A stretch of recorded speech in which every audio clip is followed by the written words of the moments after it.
Chapter 1. Traylon's dragon stirred deep inside of him. Its low groan echoed through him, pulling him awake.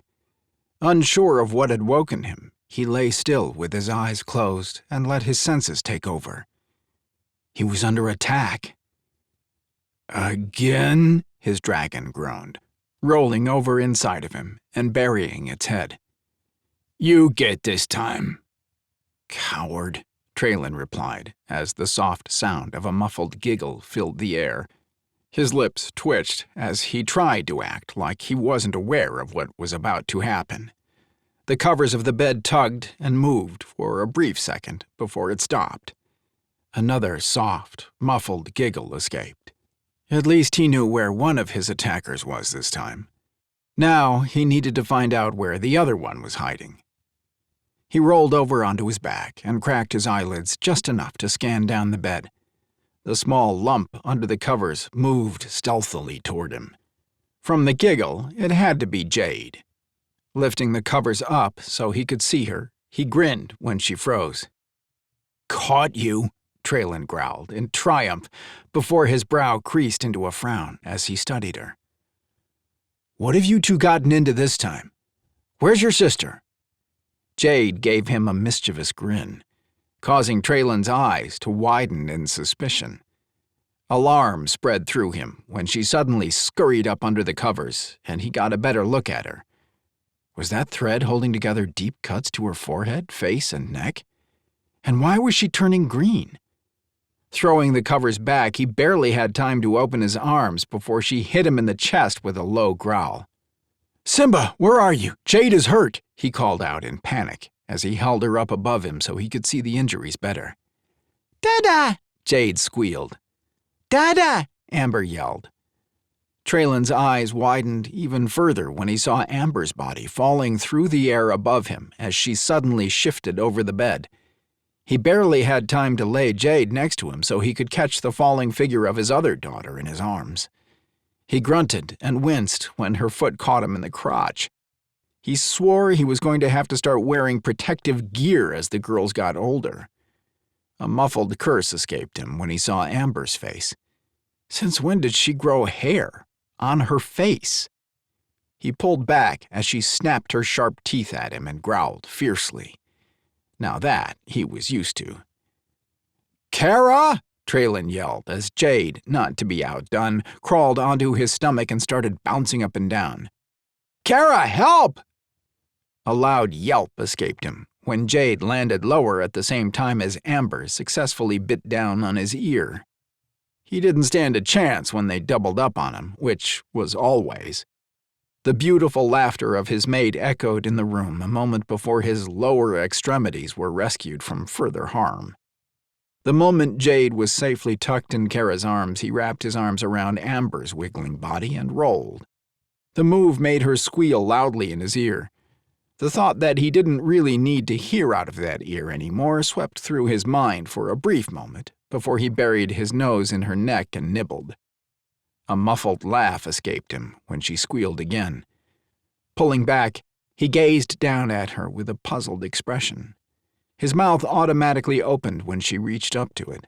He nibbled absent-mindedly on her tiny fingers as her furry face stared up at him with adoring eyes. You look like a miniature Vox, he said with a frown. How did that happen? She's a werewolf, Cara chuckled, sitting on the bed and releasing Jade. What happened to Jade? Traylon asked in concern as she climbed up on his back and hung her green head over his shoulder. She's Jadenstein, Cara teased. I'm working on costumes for them.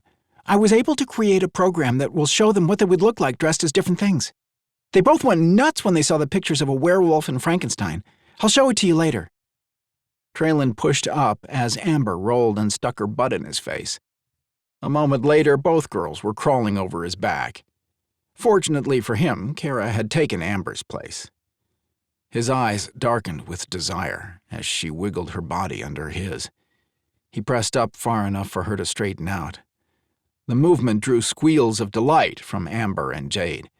They were now kicking their heels into his sides and yelling, "Horsey!" at the top of their voices.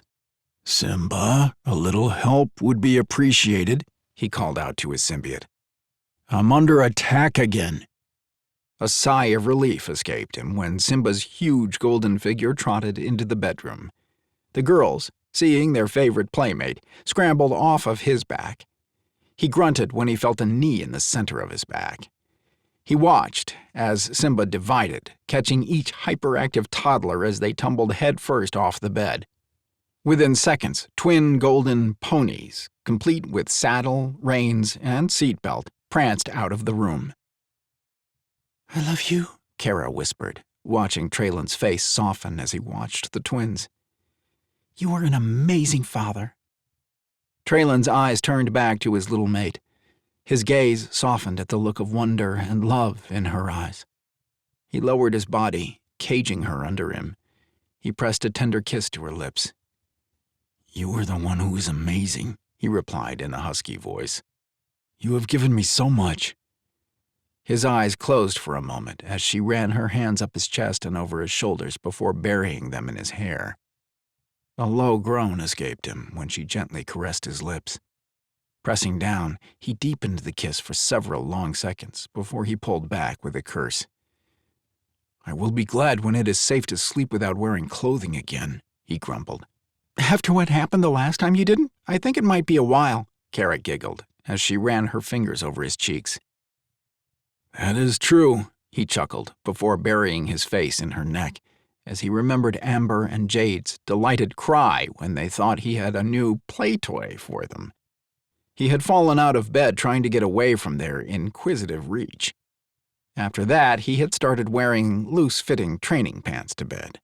So why are you making our daughters look like strange beasts? Cara caressed the back of his neck and shoulders as he rubbed her cheek against his. A sigh of happiness escaped her at his quick response to her touch. Perhaps they could talk Simba into keeping the girls occupied for a few extra minutes. We'll need a little longer than a few minutes, he muttered as he pressed his swollen cock against her. I'll see if Abby or Ariel can watch them for a little while. Cara shook her head. I'm supposed to be meeting up with them later to plan the Halloween party, she murmured in a distracted voice. Simba is good with them. They've already eaten. They just want to play now. You can explain what Halloween is afterwards, then, he muttered, rolling onto his side and pushing his pants down. You have 2 seconds to get your clothes off. Cara laughed as she sat up and yanked her shirt over her head. You're on, she said